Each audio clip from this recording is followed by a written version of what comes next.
رسول اللہ صلی اللہ علیہ وسلم نے کتنی خوبصورتی سے ہمیں زندگی کی نیچر سمجھائی کہ yes there will be test and trials and they will keep on coming. So gear up, گھبرائے نہیں ٹیسٹ اور ٹرائل سے. دیکھیں جب آپ کی سوچ یہ ہوگی نا کہ ٹیسٹ اور ٹرائلز تو آنے ہیں, لیکن اس کا یہ مطلب نہیں کہ you wish for test and trials, ٹھیک ہے, ابھی اس کانسیپٹ کو میں کلیئر کروں گا, but you should be ready کہ ٹیسٹ اینڈ ٹرائلز ول کم.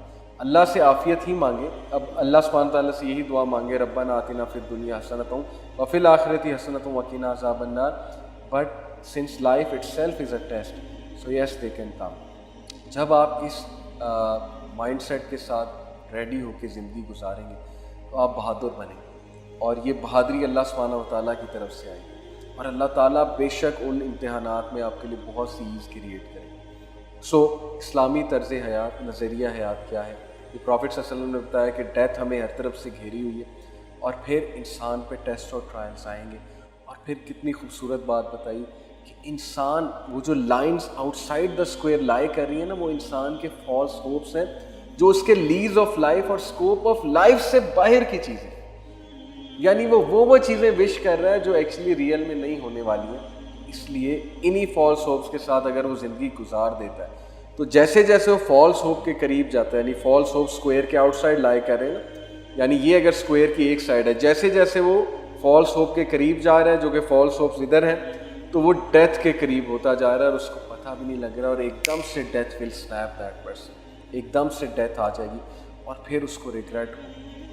ظاہر ہے کہ جب فرشتے نظر آئیں گے, اور فرشتے جب روح قبض کریں گے, اور پھر جب قبر میں آنکھ کھلے گی, اس کے بارے میں اللہ تعالیٰ کہتے ہیں الہاکم التکاثر حتی زرتم المقابر.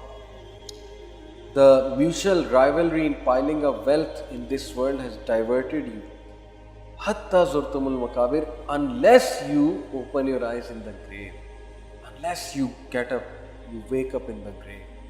تو یس تب انسان کو پتہ لگے گا کہ میں تو غلط فلسفے کے مطابق زندگی گزارتا ہوں. میں تو یہ سمجھا تھا کہ دنیا میں آیا ہوں تو ون چانس ہے میرے پاس, اس کے بعد زندگی نہیں ملنے والی, جنت کچھ بھی نہیں ہے, یہ ایمی باتیں ہیں. میں نے تو یہ سمجھا تھا کہ جتنی دولت بنا سکتا ہوں یہیں پہ بنا لوں, جتنا سکسیسفل, ورلڈلی سکسیسفل, جتنا سکسیسفل ہو سکتا ہوں یہیں پہ ہو جاؤں, جتنا کما سکتا ہوں یہیں پہ کما لوں, جتنا انجوائے کر سکتا ہوں یہیں پہ کر لوں. کیا حلال کیا حرام کس نے دیکھا, آخرت آنی, جنت ہوگی, جو کرنا ہے یہیں پہ کر لوں. میں تو اس فلسفے پہ زندگی گزارتا رہا, اور اس فلسفے کی وجہ سے میری زندگی میں کتنے نقصانات آئے.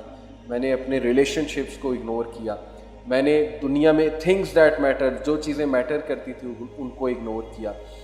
میں نے اپنے پیرنٹس کو ٹائم نہیں دیا, میں نے کیریئر کے لیے کتنی بڑی بڑی سیکریفائسز کی, میں نے ورلڈلی پوزیشنز کے لیے کیا نہیں کی, اور اینڈ میں مجھے کیا ملا, کچھ بھی نہیں, سکون میرے پاس ہے ہی نہیں.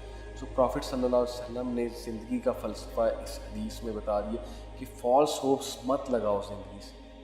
You will be tested, you will be tried, Allah تعالیٰ has written it for you, اور اللہ تعالیٰ ضرور تمہیں رزق بھی دے گا. تو قبر میں جب آنکھ کھلے گی تب حقیقت واضح ہوگی, اور تب پتہ لگے گا کہ میری تو پرائیورٹیز ہی غلط تھی, میں تو غلط فلسفے کے مطابق زندگی گزارتا رہا. میں تو یہی سمجھ کے زندگی گزارتا رہا ہوں کہ اس کے بعد تو زندگی ملے گی نہیں, and life is going to end here, اور دیر از نو جنہ, دیر از نو آخرہ. میں نے تو کہا سب کچھ یہیں کر لوں, سب کچھ یہیں کما لوں, اور یہ سب کچھ کمانے کی دوڑ میں, کمانے کی ریس میں, اور کیریئر بنانے کی ریس میں میں اپنے گھر والوں کو بھی بھول گیا, اور میں نماز کو بھی بھول گیا, میں آخرت کو بھی بھول گیا, میں اللہ سے وہ کیا وعدہ, وہ عہد جو میں نے اللہ سبحانہ و تعالیٰ سے کیا تھا, میں اس کو بھی بھول گیا. تو تب حقیقت جو ہے ہماری واضح ہو جائے گی, because our priorities were wrong in this world. We spent life according to wrong priorities. What are the things that matter? یہ ساری سیریز میں میں نے یہی باتیں کی ہیں کہ ایمان matters, we should go our ایمان. صلاح matters, we should offer صلاح. اللہ سبحانہ و تعالیٰ matters, the pleasure of Allah matters, not the pleasure of people. رسول اللہ صلی اللہ علیہ وسلم matters the most. Okay, obviously اللہ سبحانہ و تعالیٰ کے بعد he is the prophet and messenger of Allah. Seeking knowledge of Islam mattered most. But میں کیا کرتا رہا ہوں, میرے پاس ہر چیز پڑھنے کا ٹائم تھا, میں گوروں کی کتابیں پرچیز کر کے پڑھ لیتا تھا, لیکن میں نے آج تک قرآن نہیں پڑھا. میں دنیا جہان کی ریسرچ کر لیتا تھا انٹرنیٹ پہ بیٹھ کے, لیکن میں نے آج تک حدیث کی کوئی کتاب نہیں کھولی, میں نے ریاض الصالحین نہیں کھولی,